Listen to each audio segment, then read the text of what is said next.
Hello and welcome back to A Modern Pharmacist with me, Lee Smith.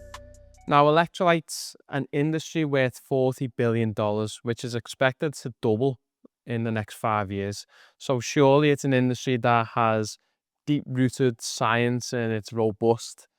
Well, that's what you think, isn't it? So I've been looking into this because the marketing, if I'm being honest, I've sort of been trying to consolidate all this episode into 30 minutes because the marketing that's put out there by athletes, influencers, and all obviously the companies themselves make you question basic physiology. Because for those who are obviously aware, humans have been around for thousands of years and have been able to monitor and manage their electrolytes for many years without any complications. And it now seems more ironic that the most sedentary we've ever been as a species, then we are requiring more of this refinement of electrolytes and things that we would normally lose through disease or exercise excessively. So it just it makes you question a few things, and then you go back into it and you think, "Oh, actually, no, there's something else to this." And before I get into this episode, I thought I'll disclose my usage of electrolytes. So I do not use regular electrolytes. However, I have in the past 12 to 18 months used them on a couple of occasions.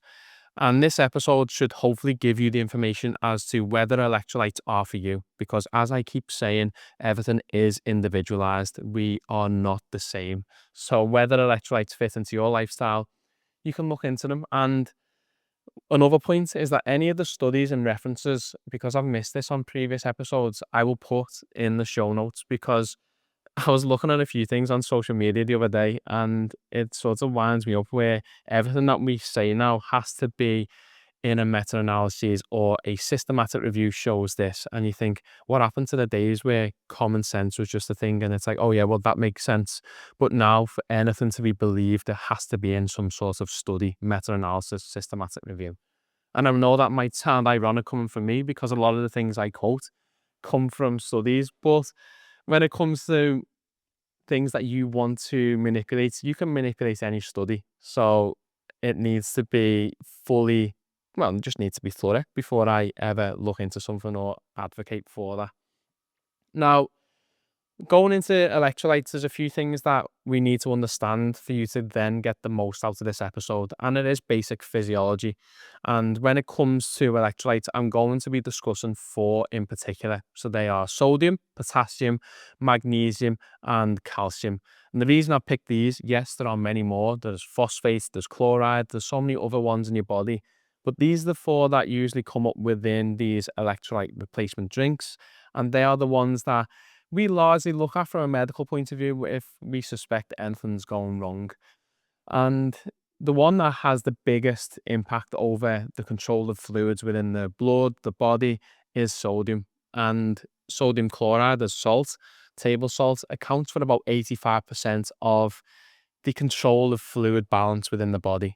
I know that is a complete oversimplification, but that's the reason I brought that up is because we will be focusing on a large amount of sodium, and they are what the electrolyte companies are targeting specifically when they are saying that.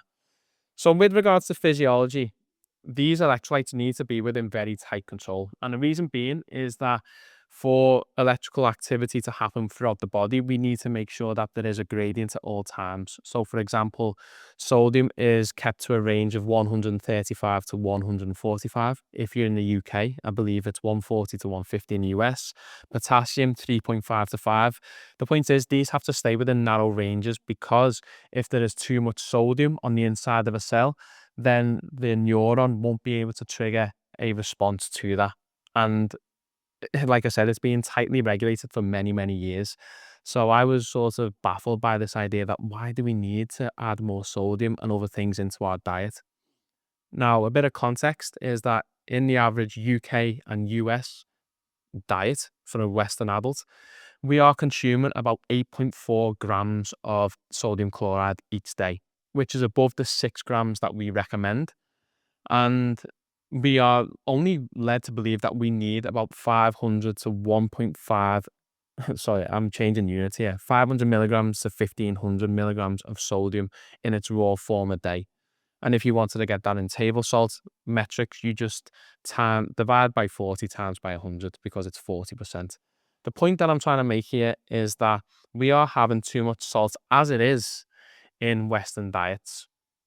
And when it comes to these electrolyte drinks and companies, they have somehow managed to market to people who aren't even exercise. So you've got athletes who are taking them, and then you've got someone's mum whose only activity in that day is lifting her arm for the remote to change the channel on the TV. So somehow they have managed to capture people that would never ever be involved in this. And the main thing that they pry on is sweat. So they are saying that when you sweat, you lose salt. You need to replace that salt. It is important. Otherwise, you are not hydrating properly. That is the classic term that is always used in these companies. And I don't know how they're allowed to get away with it. So what you need to understand here is that in your blood, like I've said, we keep these electrolytes at certain concentrations. And if there is ever a shift, so there's either too much water or there's too much of the electrolyte, the kidney is the main organ that will kick in and say, okay, we can move the fluid to here. We will keep onto this. We will excrete this. And it is such a good organ for doing that. And it can do that throughout a range of blood pressures and a range of fluid volumes and electrolytes. And believe me, I have seen probably hundreds, over 100,000 electrolyte blood results now. And when someone is not going through acute disease or anything like that, I have never seen any cause for electrolyte abnormalities. And these are always fasted, by the way. And I will come on to whether you should have salt in your morning water anyway. But the point is that anecdotally, these things are usually not required because, like I've said, I've seen normal results in over 100,000 people. But they market on this idea that you lose in salt through sweat. When you look at sweat, it is largely water with a bit of salt. It is known as hypotonic. So ironically, what happens is when you lose salt from sweat, you are increasing the salt concentration in your blood because more water has left the blood, meaning that whatever salt was in there is more concentrated. And I think the best way to think of this is that if you have a soup and you boil it down, you are going to be left with a concentrated solution or soup as opposed to when you had more fluid there, which is what's happening when we are sweating. And in the average person, if you are sweating in this case, you do not need to replace the sodium that you are losing. And this has been backed up by many studies. I will try to not refer to too many studies, but the the consensus is that your function doesn't improve. And in a large amount of patients anyway, you are having enough sodium that as long as you are eating the normal diet, you will replace that in your next meal. And a lot of people will want to know, well, okay, if you don't need salt in your drink when you are doing exercise, what is a result or a tangible number that we can keep a hold of, when it comes to exercise and when I should maybe intervene? So like I said, you will have more salt in your blood once you sweat in an average person. The body then keeps a bit of fluid, reserves it, puts it into the blood to basically try and dilute it again. The issue that you have is that when people are sweating too much, which is in endurance athletes, and they are not replacing the salt, what happens is that you flood the blood with a lot of water, which then causes something called dilutional hyponatremia, meaning low amounts of sodium in your blood. And this can then lead to increased swelling within the brain, seizures, coma. And that's how a lot of people who go onto Ironmans or do really long, crazy endurance events end up having fatalities because they are overhydrating with just water alone. And the body is not able to compensate in that quick of a time period to get rid of that excess water. So let's go back to actual numbers. If you are exercising for less than an hour each day, you likely do not need anything other than normal water, especially if you are having a normal diet. And that is because you will, on average, sweat about 20 to 60 millimoles of sodium during that workout. So, again, we normally eat on average about 900 millimoles surplus. You will more than have enough buffering capacity to account for this. If you are doing endurance events and you are doing activity for more than an hour, which is requiring a lot of sweating. So let's say you do a half marathon, for example, or you do a 10K in a really hot environment. These could be ones where you are pushing the boundary a bit more. And that is where you should probably start to have sodium within your fluids. And that is because having a bit of sodium in the fluid stops the body from overhydrating, having too much water and making that go less into the brain cells and other fluid shifts throughout the body. So that is the whole point in the sodium, not so much to replace what's lost, but to help stabilize fluid dynamics. Now, I hope that really come across as good as I wanted it to. I've been pondering on how to explain that, especially with no notes. I feel like I removed the laptop because I was too concentrated on sticking to certain timelines. The bottom line is an hour or less water is normally adequate. More than an hour and there's really excessive heat, or you are doing a crazy endurance event, then you should be looking at replacing the sodium that you've lost. Now, how should you replace this sodium? You should be really looking at a drink which is called hypotonic, meaning that it is less concentrated than what the blood is. You may have seen isotonic on a drink, which is a big thing, but the issue with isotonic and hypertonic drinks is that your body will take a bit longer to release them from the stomach because there's usually other things that are causing the increase in concentration, usually sugar. So then it delays the rate at which your body is absorbing this water and the salt, which is a big factor when you are needing a large amount of it. So I had a quick look before I filmed this. So Lucozade, I think, replaces the amount of sodium at about 30 millimoles per litre. And then you've got some electrolyte supplements like LMNT, where they are at the higher end, up to like 90 millimoles per litre. And this is in line with the American College of Sports Medicine. So they are saying that you should be looking for a drink that has 30 millimoles to 60 millimoles, give or take, per litre. And again, it's not a case of 1 for 1. So you shouldn't lose 100 milligrams of sodium and replace it with that. But it's just to offset fluid dynamics and changes in that way. Now, if you are in the market for looking for these things, sometimes on the back of these labels, you will see millimoles per litre, and sometimes you will see milligrams. Now, ideally, you can convert between the two. So millimoles per litre is 23 factor of milligrams because that's the weight of sodium.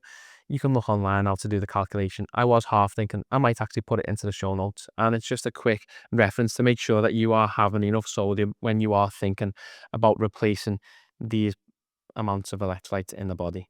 Now, the deeper I get into this episode, the more I realize that there's so many topics that you really need to understand before you fully grasp the magnitude of whether electrolytes are required or not. Hopefully that's covered exercise. So if you are sedentary, I don't believe you need electrolytes at all if you are an otherwise healthy person, which then comes on to a really useful use of electrolytes, which is where I have used them in the last 12 to 18 months and have advised family members to do so, is that when you are in acute bouts of illness, and this is because when you are experiencing any nausea, vomiting, diarrhea, you are losing excessive amounts of water, excessive amounts of electrolytes, and usually you are not able to stomach anything when it comes to trying to replace what you've lost. And that is when electrolytes come in very handy, because in the body, we have certain transporters in the gut and in the kidney that when you give sodium, so salt, with glucose, which is sugar, it then aids water absorption. And this is where it has a really, really beneficial impact. And there was one thing I read about, I think it was a case study in India, where diarrhea mortality reduced by 69% in people who used oral rehydration sachets, which is what used to be on the market. Whereas now I would probably edge towards all these fancy sports electrolyte drinks just because they have a better palatability. But it did improve all outcomes in that way. And that's where I feel as though these supplements have such a massive advantage, is mainly in acute illness. When it comes to having salt in the morning, again, goes back to a normal physiological system, and something I questioned deeply every time that I see people who are of high importance, let's say, on YouTube and other platforms when they're having salt in their morning drink. And I'm thinking, is that something that I'm missing out on? And like I said, when you actually look at other patients' blood results when they are fasted, usually dehydrated in the sense that they don't have enough water beforehand, I've never really seen anyone's sodium be abnormal. So, and the reason that is because your body releases hormones such as antidiuretic hormone, aldosterone, which are all involved in fluid balance. And that is basically what is happening in your kidney. If you're not getting enough water or sodium, it will literally it'll add a few transporters in, shift the fluid around from your cells into your plasma, and it offsets all these things so that when you are back to your normal routine the next day, you will be running as you would normally do so. So the need for salt in the morning, again, I feel as though it is overhyped and there is a lack of evidence as to do it. I personally have never done it and I have never felt bad. I've never had any abnormal results from this. So again, that is something that has been capitalized by the wellness space. I don't know why. It just seems cool to add salt. It's just trying to, I feel the wellness space is just trying to push the boundaries in terms of trying to make sure that they are still relevant when a lot of things in wellness is generally quite basic in terms of good sleep, good diet, good exercise and mindfulness. It's pretty basic. So then they're just trying to add all these new gimmicks in there, salt in the water, because this will improve this function and improve hydration of a morning. Don't waste your time, in my opinion. So when it comes to sodium, just as a quick recap before I go into the others, exercising less than an hour a day, no need, in my opinion. If you are exercising more, potentially consider it at a concentration of about 20 to 30 millimoles per litre, up to 60, give or take. And you should do so in accordance with how much you are sweating above this limit. Don't overdo it because I feel like it's hitting your pocket more than anything else. When it comes to acute illness, definitely there is a need for oral rehydration sachets, electrolyte drinks in this market.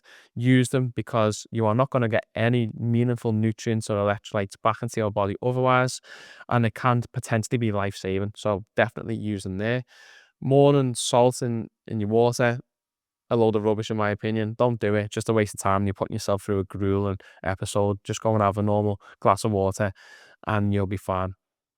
Now, going on to the other electrolytes, they're a bit different to sodium in the sense that there are other sensing pathways in the body. So for potassium, people are probably aware of how tightly controlled potassium is that if you have it too high or too low, you can have cardiac arrest, arrhythmias, and it's all to do with the excitability of the neurons and the muscle, which is what I said is the reason as to why we need to tightly control these.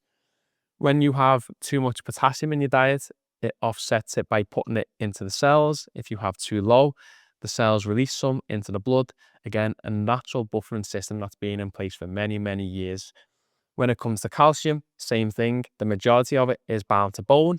If we have too little plasma levels of calcium, which is usually about 2.2 to 2.6, the body releases parathyroid hormone, which will go, we need more calcium in the blood.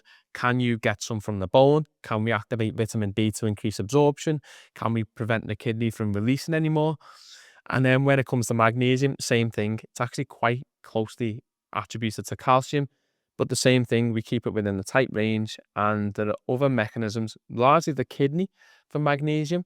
We are then trying to reabsorb and stop the excretion of certain things.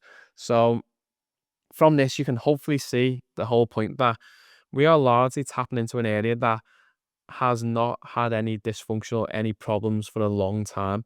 And it is largely capitalistic because the people who are promoting these things, let's be honest, are usually in good shape. The companies that are marketing them as well as a purely company point of view, they're usually very prominent in the health space in terms of wellness activities and events. So you do question whether you need these things to enhance your life going forward. And largely you do not, from what I have read. And I have had this stance for a long time. I didn't want to say this at the offset because I feel like you might have come into this a bit biased, but I've largely had this stance from the offset. But genuinely making this episode, I went away and I don't feel as though it's come across as well as I wanted it to have come across because there's so many things I looked into and wanted to discuss here, but I feel as though I needed more than the 20, 30 minutes that I've allotted myself anyway. And that's because you need to know about fluid dynamics. I looked into that and realized how little you remember from fluid dynamics from the chemistry point of view and physiology. I then looked into how the kidney is an absolute unbelievable organ when it comes to electrolytes and fluid balance. It is insane how this organ operates, and we literally take it for granted on what it is doing on a daily basis. So that's why it took me a long time. I genuinely did look into it because, like I say, the marketing is so good that I wanted to make sure that I'm not putting myself at any disadvantage. So this isn't me coming out here to say I'm right, I'm wrong. I wanted to see whether this is something that I should be including into my lifestyle. And from what I have read, I don't feel as though it fits my lifestyle or probably 98 to 99% of the population. I feel as though it is largely hitting their pockets. When it comes to, are they causing harm? Again, for the same reasons as why we do not need them. The body is so good at getting rid of any excess. So I don't feel as though it's causing harm. But then if you were to take these things on a regular basis in comparison or in conjunction with a high sodium diet that we have in the West, then I'm sure that in the next 5 to 10 years, if someone was to look at this as a population, I would be very surprised that there wouldn't be any cardiac arrhythmias or any issues with the bowel, because you are pumping it with things that it necessarily doesn't need, and it's trying to filter out at quite a quick rate. But like I said, I try and report the studies, the information, the evidence as unbiased as possible, because we are all trying to find out the optimal answers. And there were a couple of studies that did show an improvement in physical function. So I think there was an Ironman study where they were saying basically the finish time was a lot higher, was a lot better, sorry, a lot faster, a lot higher would have been worse in people who used electrolytes at a higher dose in comparison to people who use no electrolytes. Again, so many confounding factors could have been present. Did they have a better changeover? Was there better weather conditions when they were doing their heat? Again, all these things are to be answered, but because you are individual, like I always say, it is something that you could potentially experiment with. If you are taking medication, on the other hand, and you are on water tablets, again, another example of how powerful the human body is and how good it is. When we are given medication that is to completely block the absorption or reabsorption of electrolytes within the kidney, a lot of people still have normal levels of electrolytes within the blood. Let that sink in. Obviously, there are a lot of patients where I have noticed they have hyponatremia or hypokalemia due to a water tablet.